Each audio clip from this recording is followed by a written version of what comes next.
I'm Rizka Wisai from State Vocational High School 3, Depok City. Today, I've got something super interesting to chat about. Any questions what it is? Okay, I'll give you a hint. It's something that's got a lot of parents scratching their heads lately because their little ones seem totally hooked on social media. Think tiny toes glued to their phones, maybe playing online games. Ring any bells? Yeah, that's a bit worrying, right? Let's dive in and talk about it. Imagine a world where our thumbs control our lives, where the fleeting notifications dictate our moods, and where the glow of a screen replaces genuine connection. This is not science fiction. It's the reality for many of Gen Z, grappling with the purposive influence of social media. We've all seen it. Young people glued to their phones, scrolling endlessly and seem totally lost in a digital world. But what's really happening beneath the surface? Today, we delve into the pressing issue of social media addiction and its profound impact on mental well-being of Gen Z. Social media's reach is undeniable. Over 5 billion people, that's 62% of world's population, are now active users. This widespread adoption makes the potential impact of social media even more significant, especially for a generation that has grown up immersed in this landscape. For Gen Z, social media isn't just a tool. It's woven into the fabric of their identity, their relationship, and their sense of self. It's where they connect with friends, learn about the world, and form their opinions. But this constant connectivity comes at a price.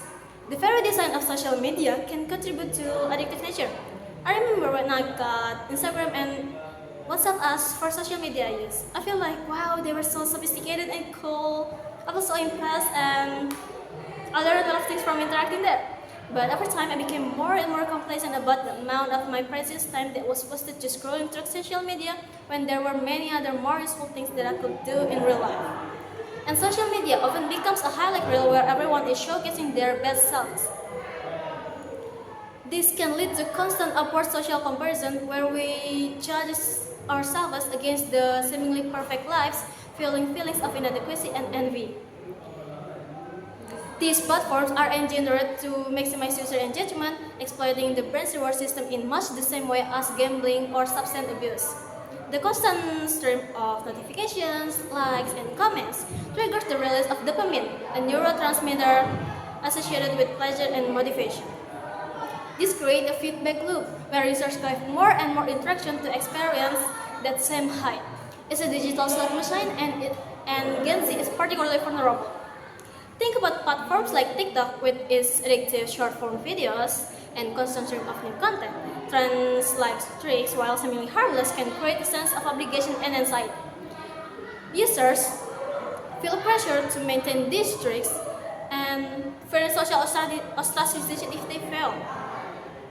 This can lead to excessive screen time, sleep deprivation, and neglect of other important aspects of life. The constant influx of information and entertainment can also shorten attention spans and make it difficult to focus on tasks that require sustained concentration. The consequences of social media addiction are far-reaching and can have a devastating impact on mental health. One of the most prevalent issues is fear of missing out, or FOMO. Gen Z is constantly bombarded with images of seemingly perfect lives, curated and filtered to project an image of happiness and success. This creates unrealistic expectation of never being good enough. They see their friends at parties, on vacations, or achieving milestones, and they feel like they're missing out even if their own lives are perfectly fulfilling. This can lead to feelings of inadequacy, anxiety, depression, and many more. Next, we have cyberbullying as another significant concern. The anonymity and reach of online platforms can amplify the pain and humiliation of bullying, leading to lasting emotional scars. Young people are particularly vulnerable to cyberbullying as if they may be less equipped to cope with the emotional fallout. The constant barrage of online hate can drive individuals to the brink with suicidal ideation, becoming tragic reality for some. Furthermore, the heavily filtered and edited images prevalent on social media can contribute to body image issue and low self-esteem, particularly among young women. Sleep disruption is another often overlooked consequences of excessive social media use. The blue light emitted from screens can interfere with sleep patterns, leading to fatigue, irritability, and difficulty concentrating. This can have a significant impact on academic performance, mental clarity, and overall well-being. The constant stimulation of social media can also make it difficult to wind down and relax before bed, further exacerbating sleep problems. But now, we need to acknowledge that social media isn't inherently evil. It can be a tool for connection and learning. It can help us to stay in touch with loved ones, to discover new ideas, and even build communities. And even build new communities. However, these benefits are only realized when we use social media mindfully and avoid the trap of addictive scrolling and constant comparison.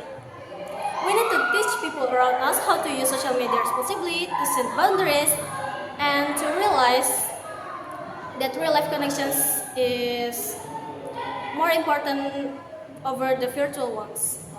So, what can we do? We have 5 steps. Firstly, start a conversation about social media addiction and its impact on mental health with people around us. 2. Educate ourselves and people around us about the risk. 3. Promote healthy social media habits. Encourage face-to-face interaction and create a culture of support and understanding. 4. Teach people around us. Critical thinking skills so they can discern between reality and the creative versions of reality they see online. 5. And lastly, foster resilience and coping mechanisms to help them navigate the challenges of digital world. Gen Z mental health is at stake. We can afford to ignore the impact of social media addiction. It's time to take responsibility for our digital habits and create a healthier online environment for ourselves and for future generations. Imagine a world where social media are empowered by young people to use it as a tool for connection and learning, not as a source of anxiety and self-doubt. A world where real life connections are valued above virtual likes and mental well-being is prioritized over the pursuit of online validation. This vision is within our reach, but it requires a collective effort. So I challenge each of you to do one thing this week to promote healthy social media habits. Maybe it's setting a limit on your screen time, or having a conversation with people around you about online safety, or simply touching grass for a day. But more than just a temporary break. I hope this challenge sparks a deeper reflection on our relationship with technology. Let's not allow social media to dictate our moods, our self-worth, or our connection to the real world. Let's choose connection over comparison to be the generation that takes control of our digital lives. And as we step away from this occasion, I want to leave you these words. Digital world isn't going away. The challenge is not to reject it, but to master it, to use it as a tool for learning and connection for growth, not as a source of anxiety, self-doubt, or addiction. Let's build a future. Let's build a brighter future where technology serves us, not the other hand. Thank you.